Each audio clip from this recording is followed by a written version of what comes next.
Sivaraj Medical Colleges, Siddha, Homeopathy, Naturopathy and Yoga. Government fixed fees only. Contact 98427 தினம்தோறும் விளக்கேற்ற நல்ல எண்ணெய், இதயம் நல்லெண்ணெய்.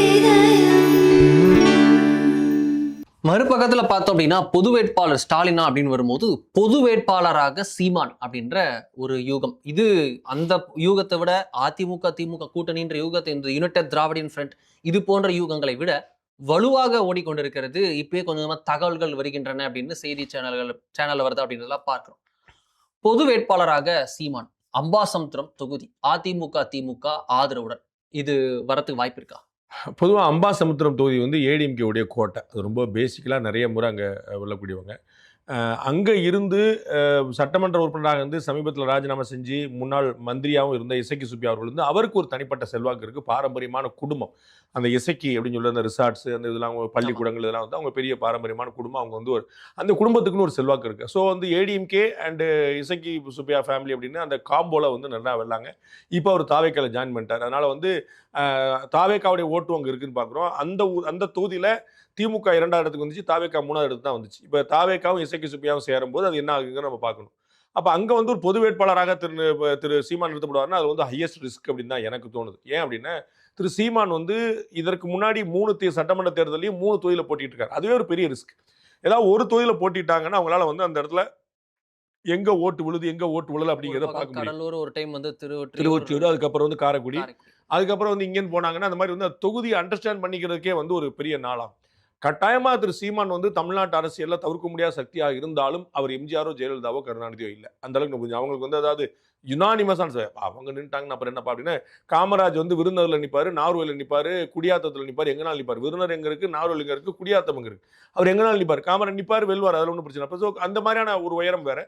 அண்ணன் வந்து இன்னும் அந்த உயரத்துக்கு இன்னும் வரல. அப்படிங்கும்போது அவர் வந்து ஒரு ரிஸ்க்காக மாறினாங்க. கம்யூனலாக கொஞ்சம் பார்க்கக்கூடிய வாய்ப்பு உண்டு, கேஸ்டாக கொஞ்சம் பார்க்கக்கூடிய வாய்ப்பு உண்டு, அண்டு பார்ட்டியாகவும் இருக்கக்கூடிய வாய்ப்பு உண்டு. ஒரு பை எலெக்ஷன்னால எக்ஸ்ட்ரா ஃபோக்கஸ் வேறு மாதிரி இருக்கக்கூடிய வாய்ப்பு உண்டு. அப்புறம் அதில் வந்து ஒருவேளை பொது வேட்பாளராக நிறுத்தப்பட்டு அதே திரு ஸ்டாலின் இருக்கக்கூடிய அதே ஒரு அச்சம் தான். பொது வேட்பாளர் நிறுத்தப்பட்டு ஒரு வெற்றி வாய்ப்பை பெற முடியலன்னா அது வந்து ஒரு தோல்வி அடைந்த தலைவர் அப்படின்னு ஒரு ஃபெயில்டு பொலிட்டீஷியனாக நினைக்கக்கூடிய ஒரு வாய்ப்பு உண்டு. ஏன்னா மற்ற எலெக்ஷனில் தோக்குற ஒன்றும் பிரச்சனை இல்லை. ஸ்டாலினே தோத்தாரு, ஜெயலலிதாவே தோத்துருக்காங்க, காமராஜர் தோத்தாருன்னு சொல்லிக்கலாம்.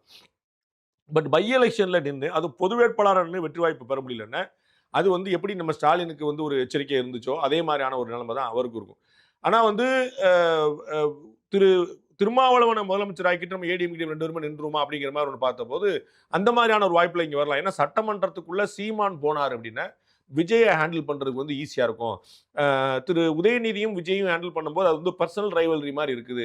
ஆனால் சப்ஜெக்ட் வைஸாக பேசி அடிச்சுட்டு இப்போ பேசு அப்படின்னு சொல்கிறது இருக்குல்ல. அப்போ நான் வந்து ப்ரிப்பேர் பண்ணிட்டு வந்திருக்கேன், நீங்களால் ப்ரிப்பேர் முடியுமா, நான் காகிதம்லாம் பேசுகிறேன், உங்களால் பேச முடியுமா அப்படிங்கிற மாதிரி நேரடி நெருக்கடி வந்து அவர் கொடுக்க முடியும். ஆனால் வந்து ஒற்றை கட்சியோடைய ஒற்றை எம்எல்ஏ அப்படிங்கிறனால அவருக்கு வந்து பின்வரிசையில் போட்டு வச்சுட்டு எப்படி வாய்ப்பு கொடுப்பாங்கன்னு சபாநாயகராக நிறைய அனுபவப்பட்டவங்களாம் முன்னுதாரணங்கள்லாம் பார்த்துருக்குறாங்க.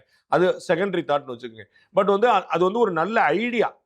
Weather it is work out or நாட்டுங்கிறது இவங்க எப்படி உண்மையான கேம் எப்படி ஸ்ட்ரக்சர் போடுறாங்கன்னு பொறுத்து.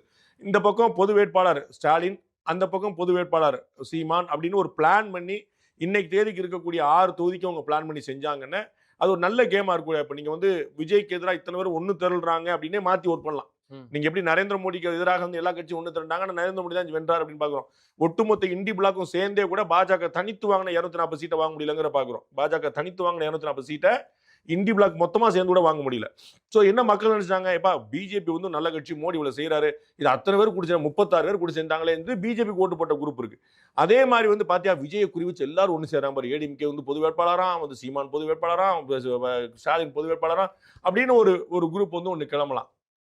ஸோ அந்த இடத்துல வந்து அது வந்து விஜய்க்கு சாதகமாக மாறலாம். ஸோ அது ரொம்ப மெட்டிகுலஸாக டீட்டெயிலாக கால்குலேட் பண்ணி அதை செஞ்சால் சரியாக இருக்கும். இல்லாட்டி அது பொலிட்டிக்கல் கெரியரில் திரு ஸ்டாலினுக்கு எப்படிப்பட்ட ஒரு ரிஸ்காக மாறுமோ அதே மாதிரி இணையாக திரு சீமானுக்கு மாறி கொடுக்க வாய்ப்பு உண்டு.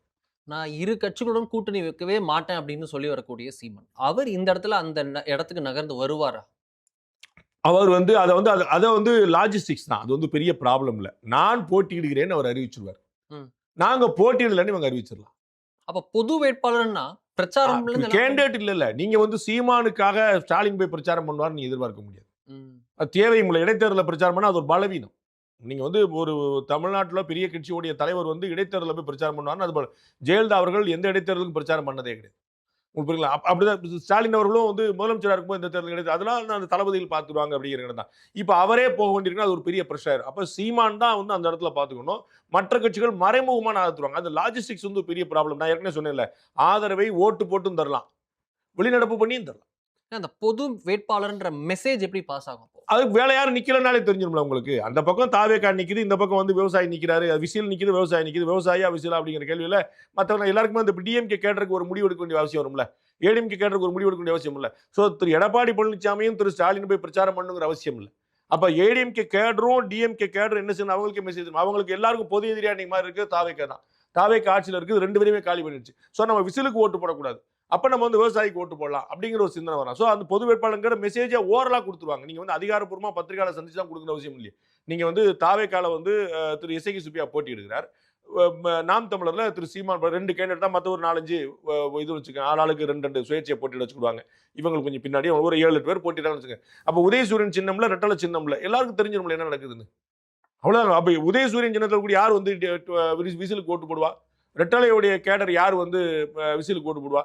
அப்ப அந்த மாதிரி அது நிறைய மொடாலிட்டிஸ் இருக்குது. இப்படிதான் பண்ணுங்க. ஸோ நேரடியாக அவர்கள் ஆதரவுன்னு ஒன்று கொடுக்கணுங்கிற அவசியம் இல்லை, மறைமுகமான ஆதரவு. இப்போ நீங்க கேள்வி கேட்பீங்க, நாங்க ஆதரவு கொடுக்கலையே, நாங்க போட்டியிட மாட்டோம் தானே சொன்னு சொல்லிக்கலாம். ஏன்னா இதற்கு முன்னாடி இடைத்தேர்தலில் திமுக புறக்கணிச்சிருக்கு, இடைத்தேர்தலில் அதிமுக புறக்கணிச்சிருக்கு. திருச்சி கிழக்குல திமுக வர்சஸ் நாம் தமிழர் தான் இருந்திருக்குன்றத பார்த்தோம். அதான் சொல்ல, அந்த மாதிரி நம்ம வந்து ஒவ்வொரு இடத்துலயுமே யார் போட்டிடுவா யார் போட்டிட மாட்டா அப்படிங்கறது வந்து ஈரோடு கிழக்குல, ஈரோடு கிழக்கு, ஆமா. அப்ப வந்து அந்த மாதிரி வந்து யார் போட்டிடுவா இல்லைங்கிற நம்ம வந்து மறைமுகமா நம்ம கொண்டு வரலாம். அதனால வந்து நேரடியாக தான் செய்யணுங்கிற அவசியம் இல்லை.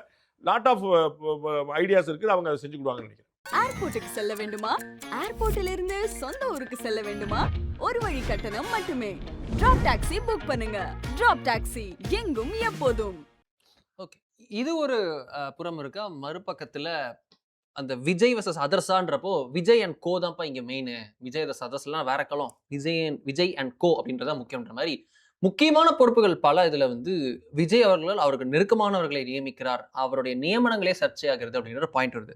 ஒரு பக்கம் அவருடைய நண்பர் வந்து அமைச்சராக்கப்பட்டிருக்கார், ஸோ அவர் வென்றுட்டார், அது வேற அப்படின்னு தள்ளி வச்சா, ஒரு பக்கத்துல வந்து பார்க்கும்போது அரசியல் வியூக வகுப்பாளர் ஜான் ஆரோக்கியசாமி அவர் வந்து முதல்வருடைய அரசியல் ஆலோசகராக நியமிக்கப்பட்டிருக்கிறார், பொலிட்டிக்கல் அட்வைசரா. விஷ்ணு ரெட்டி அவருடைய நண்பர், விஜய் அவர்களுடைய நண்பர், அவர் முதல்வரின் பொது விவகாரங்களுக்கான ஆலோசகராக நியமிக்கப்பட்டிருக்கிறார்.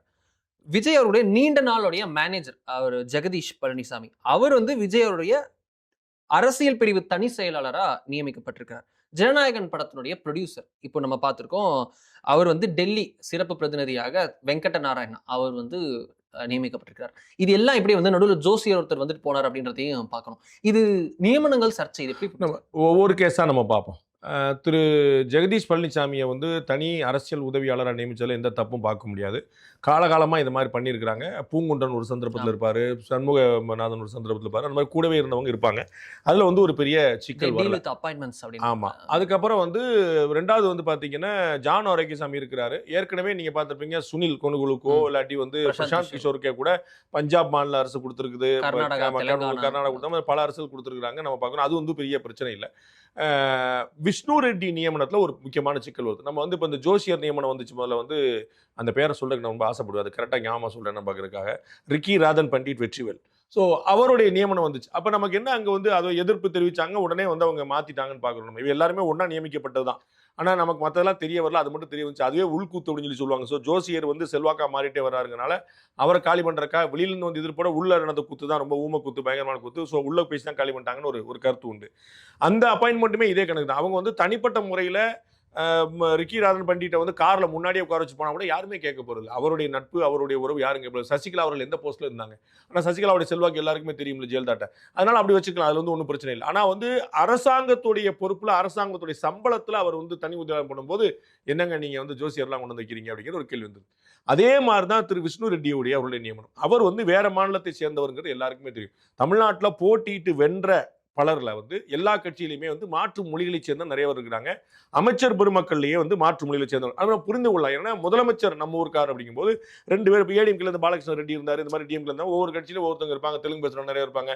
திரு சேகர் பாபு தெலுங்கு பேசுவார். இந்த மாதிரி நிறைய பேர் இருக்காங்க. அதுல ஒன்றும் பெரிய பிரச்சனை இல்லை. ஒரு 35 அமைச்சர்ல ஒரு 3 பேர் தெலுங்குக்காரங்கப்பா அப்படின்னா ஒரு பெரிய ப்ராப்ளம். நம்ம ஊர்ல தெலுங்கு பேசுறவங்களும் இருக்கிறாங்க அப்படிங்கிறனால.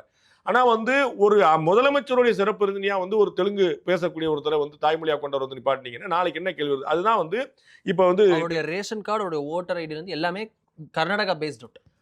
நீங்க சொல்றது வெங்கடநாராயண். ஆமா வெங்கட் நாராயணன். நான் வந்து இப்ப விஷ்ணு ரெட்டிக்கு வந்துட்டு இருக்கேன். வெங்கட் நாராயண் இப்பதான் வரப்போறேன். அப்போ வந்து திரு விஷ்ணு ரெட்டி அவர்களுக்கு வந்து நம்ம தமிழ்நாடு மாநிலம் பக்கத்துல இருக்கக்கூடிய அண்டை மாநிலங்களோட பல விஷயங்கள்ல பிரச்சனை சந்திச்சுட்டு இருக்கு.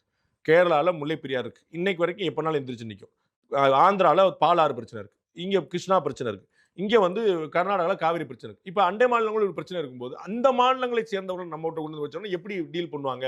அவங்க யாருக்கா வரும்? அப்படி எடுக்கிற முடிவு சரியான முடிவா? இப்ப நமக்கு இந்த இடத்துல அங்க ஒரு கேள்வி வருது. இன்னைக்கு வந்து திரு நாராயணா வந்து டெல்லி அரசுடைய தமிழ்நாடு அரசுடைய டெல்லி சிறப்புரையா நியமிக்கப்பட்டிருக்காரு. இவர் வந்து தெலுங்கு ஆர்ஜின், ஆனா கர்நாடகா பேஸ். இவருக்கு கர்நாடகா பேஸ். அப்ப ஏற்கனவே வந்து தமிழ்நாட்டுக்கு நலனுக்கு எதிராக நடுவர் மன்றம் வேணுங்கிற ஒரு பாயிண்ட தமிழ்நாடு அரசு எடுத்து வச்சிருக்குது. அப்ப இவர் வந்து அங்க போய் இன்னும் வசதியா போச்சு. அவர் கர்நாடகாரங்களை இப்ப நல்லா வச்சு பாருங்க. ஒரு கர்நாடகா ஃபுல் பேஸ் பிசினஸ் எல்லாமே கர்நாடகா தான். சித்தராமையா நினைச்சா இவர்கிட்ட ஒரு நிமிஷத்துல பேச முடியுமா முடியாதா? டிகே சிவகுமார் நினைச்சாருன்னா இவர்கிட்ட வந்து கன்வின்ஸ் பண்ண முடியுமா முடியாதா? அப்போ வந்து கன்வின்ஸ் பண்ண முடியுங்கிற இடத்துல தானே அது எவ்வளவு பெரிய பிரச்சனையாவே மாட்டோம். அப்ப மாற்று மாநிலங்களை சேர்ந்தவர்கள் இந்த இடத்துல அவர் நண்பரா இருக்கல பிசினஸ் பண்ணல எந்த ஜெர்மல நம்ம வந்து திரு ரஜினிகாந்த் தலைமையில வச்சு கொண்டாடிட்டு இருக்கோம். அதுல வந்து குழப்பமே இல்லை. அப்ப அவங்க வந்து ரியல் எஸ்டேட் பண்ணலாம், பிசினஸ் பண்ணலாம், எல்லாமே பண்ணுங்க. அம்பானி வந்து இங்க பண்றாரு, அதானி வந்து பண்றாரு, அப்ப வந்து பண்ண முடியாது. அதுல குழப்பமே இல்லை. ஆனால் அரசியல் தலைமை அப்படின்னு வரும்போது நாட்டு தலைமைன்னு வந்து நிற்கும் போது ஒரு கான்ஃபிளிக்ட் ஆஃப் இன்ட்ரெஸ்ட் வந்துடக்கூடாதுன்னு நம்ம பார்க்கணும். அப்போ வந்து ஆந்திராவை சேர்ந்த ஒரு தனி செயலாளராக இருப்பாரு, கர்நாடகா சேர்ந்து வந்து தமிழ்நாடு அரசோட டெல்லி பிரதிநிதியா இருப்பாரு. ஏன் தாவேக்கால 100 பேர் இருக்கிறாங்களே, நல்ல படித்தவர்கள் இல்லையா? மூத்த அதிகாரிகள், ஓய்வு பெற்ற அதிகாரிகள் இல்லையா? இருக்கக்கூடிய சிட்டிங் ஆபீசர்ஸ் இல்லையா? கட்சிக்காரங்க இல்லையா? விசுவாசிகள், பரம விசுவாசிகள் இல்லையா? அண்ட் ஜனநாயக படம் எடுத்தது மூலமா கிட்டத்தட்ட 500 கோடி ரூபாய் மொத்தமா 500 கோடி ரூபாய் வந்து தூக்கி போட்டு 5 கோடி ரூபாய் கூட கிடைக்காத மாதிரி போய் மூலம் இருந்துச்சு. அப்ப அவர் காம்பன்சேட் பண்றதுக்கு 100 வாய்ப்புகளை செய்யலாம். அதுல ஒன்றும் பிரச்சனை. திரு ரஜினிகாந்த் அவர்கள் வந்து செய்து கொடுத்த மாதிரி நம்மளால நஷ்டம் பண்ணி இந்த தயாரிப்பாளர்கள்லாம் இன்னும் சம்பளத்தை திருப்பி கொடுக்கறது, இல்லைன்னா வந்து முழுக்க நம்ம வந்து புதிய வாய்ப்புகளை கொடுத்துட்டு அவங்களை ப்ரொடியூசரா வந்து வெறும் பேருக்கு மட்டும் ப்ரொடியூசரா வச்சுட்டு அவங்களுக்கு அந்த லாபத்தை கொடுக்குற மாதிரி பல விஷயங்கள். முதலமைச்சர் இருக்கக்கூடிய திரு விஜய் வந்து மாதிரி திரையுலகத்தில் ஒரு நல்ல நட்பு இருக்கனால அவரால் இன்னும் பல விஷயங்களை செய்ய முடியும். கமல் ரஜினி சேர்ந்த படம் பண்ணல, அது மாதிரி பல விஷயங்கள் அப்படி வந்து செஞ்சு திரு நாராயண அவர்களுக்கு வந்து ஒரு பொருளாதார லாபத்தை ஈட்டுறதுக்கு உதவுனாருன்னா அதுல வந்து ஒன்றும் தப்பு கிடையாது. நம்ம வந்து பார்க்கணும், பிஜேபி பீரியட்ல அதானி வளர்ந்தாங்க, காங்கிரஸ் பீரியட்ல அம்பானி வளர்ந்தாங்கன்னு பார்த்த மாதிரி இந்த பீரியட்ல இவர் வளர்ந்தாருன்னு வளர்ந்து போட்டு நமக்கு ஒன்றும் குழப்பம் இல்லை. ஆனால் அரசாங்க பதவியில் ஒருத்தர் கொண்டு வந்து நிப்பாட்டும் போது இந்த கான்ஃபிளிக்ட் ஆஃப் இன்ட்ரெஸ்ட் கட்டாயமா வருது. மாநில நலன் ரொம்ப முக்கியம். நமக்கு தமிழ்நாட்டு நலன் முக்கியம்னு சொல்லும் போது கர்நாடகால, ஆந்திரால, கேரளால வந்து ஒரு பஞ்சாயத்து வந்து என்ன செய்வோம் அப்படிங்கிற முக்கியமான கேள்வி இருக்கு. அதற்கு இங்கு இருக்கிறவர்கள் இருந்தாங்க அப்படின்னா அது வேற மாதிரி டீல் பண்ணுவாங்க. அங்கிருந்து வந்தவர்கள் வேறு பண்ணாங்கன்னா அது எப்படி டீல் பண்ணுவாங்க அந்த கேள்வி வரும். அந்த கேள்வியோடு ஒரு விஷயத்தை தொடரணுமா அப்படிங்கிறது முக்கியமான விஷயம். அதான் ஏடிஎம்கேல இருந்து டிஎம்கேல இருந்து சீமான்ல இருந்து எல்லாருமே அந்த கேள்வி எழுப்பியிருக்காங்க. அது நியாயமான கேள்வி தான் நினைக்கிறேன். பாவம் செப்பனிடத்தினர் நிறைய கேள்விகள் தொடர்கிறது, பதில்களும் வந்து கொண்டே இருக்கும். அதை சாணக்கியா முந்தி தரும். மீண்டும் இன்னொரு நேரில் பார்ப்போம். அதுவரை நன்றி, வணக்கம்.